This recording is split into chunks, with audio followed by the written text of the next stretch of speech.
Hi everyone, it's Christian, a realtor down here in Vancouver, and I want to share with you in today's video blog an update and outlook for 2020. And I had the pleasure and privilege to hear Bob Rennie speak for the first time in person. You might know that Bob Rennie is the condo king. He's been in the business over 40 years, and when this guy speaks, people listen. And having heard him today, boy, he is genuine and very forward-looking. He talked about the next quarter of a century, and I want to share with you some of the points. I took assiduous notes here, and I'm just going to run through them and share them with you. Let's go ahead. So first thing Bob mentioned is, markets go in cycles. They go up, they go down. They go up and down. And he said he's been in this business 45 years. He's got 92 employees that depend on him. They've got kids. They've got mortgages. He takes this business serious, and he is in it for the long haul. As he mentioned, it's easy to get into this business and make a couple of bucks when it's good. But boy, when times are tough, you see a lot of people leave. So he knows these market trends. Now, what he said today was the $1,000 per square foot product is seeing a recovery. And speaking from personal experience, that's true. We've started to see a lot more sales, a lot faster for anything $1,000 a square foot and under. Bob was saying the $2,500 per square foot price range is going to take another 24 to 36 months to see a recovery. And that makes sense because most of that's downtown. It's luxury. It takes time to sell that, right? Now, a few points here on what's happening with the local economy in Vancouver. Well, if you've driven down or walked down Georgia in the last 6 months, you'll notice that the former Canada Post building is being reinforced as we speak, and that's going to be Amazon Vancouver's headquarters. Listen to this. Amazon's going to have 11,000 employees in that building and in their other locations here in the Lower Mainland when they're done. That's going to bring thousands of people to the city, and they're going to have high-paying jobs. The average salary is going to be $120,000 to $140,000. Okay? Now, not all those people are going to be new. A lot of those people will be hired away from tech companies in the city now, but not all of them. Many will come from outside the city. So you can just imagine if 3,000 or 4,000 people moved into Vancouver, what's that going to do to the rents? It's going to push prices up. What's that going to do to the condo prices downtown, Yaletown, Cole Harbour? It's going to push them up, right? You make it $120,000 a year, you can afford pretty much any rent, and pretty soon you can be buying a home too. And so that's something we've got to look at. Keep that in mind as we move forward the next couple of years here in Vancouver. And a couple more points on that.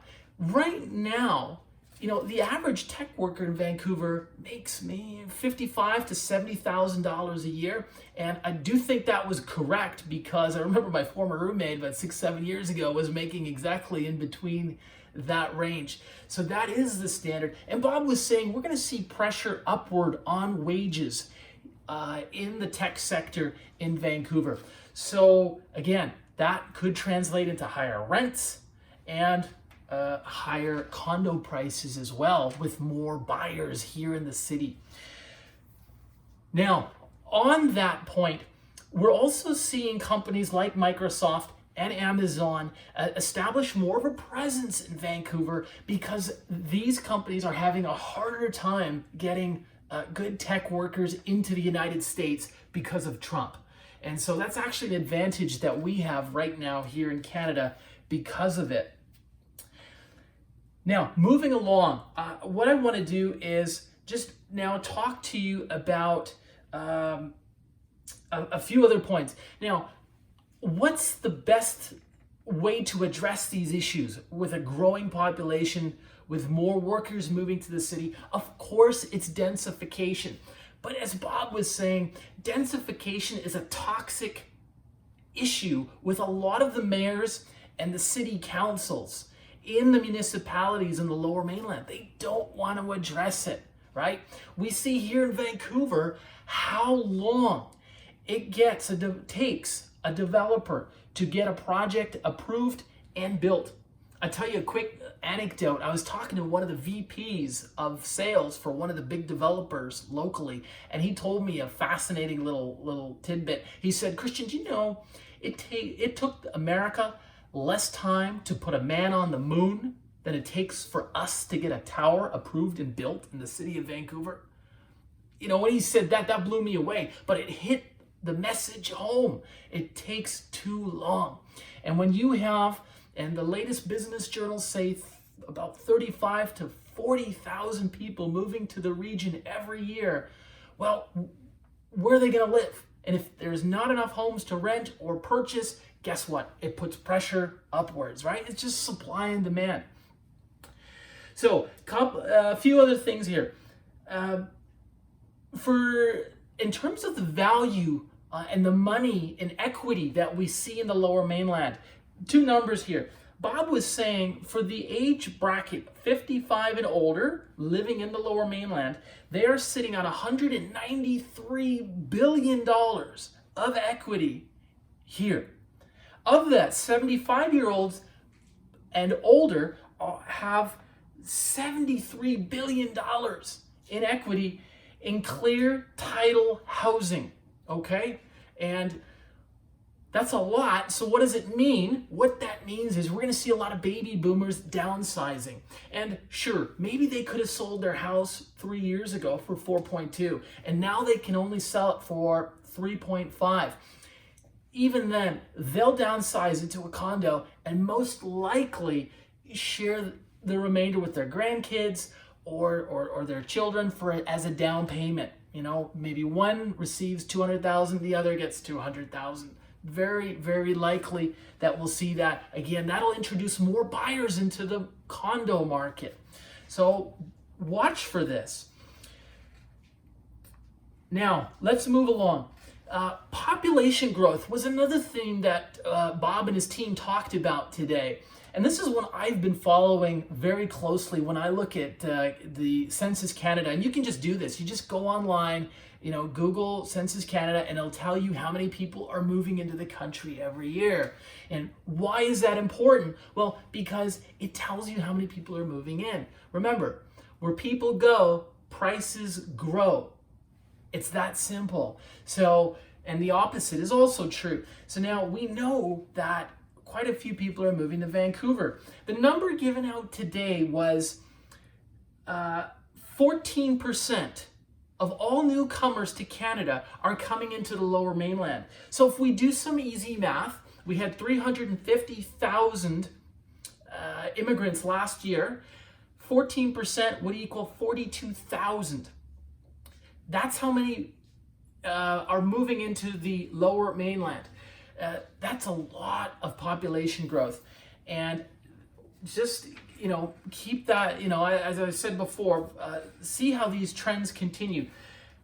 Another interesting point was Bob was saying that if even at 350,000, which is also very high, if the government doesn't increase that number, by 2036, we'd have a stagnating population. And so expect the government of Canada at some point to increase the population, the immigration, to up to 500,000 a year. So we're not going to run out of people. In fact, we need people. We need people to take care of our great-grandparents, grandparents, and contribute, pay taxes. Otherwise, our population would be declining. Okay? So those are some of the points on population growth. Finally, insurance. We're seeing insurance deductibles. You may have seen that article in the news about the Langley town, the condo where the insurance deductible went from $5,000 and just skyrocketed.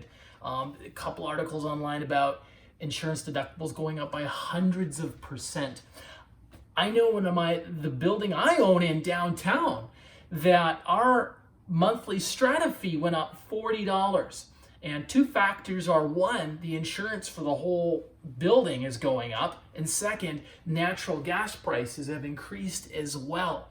And this is applying more pressure on landlords. Landlords will typically pass these expenses on to their tenants, of course. And if expenses rise by a month's worth of rent, this is going to make it tough for them. And I, again, speaking from experience, we've also had to pay tens of thousands of dollars in special levies for new windows, balcony membranes. So it's not easy being a landlord. You're putting in a lot of your own money, and you at least want to be able to break even. And so I think the key takeaway here is that we want to add supply to the market, but we also want to have people who will buy these extra units, who will rent them out.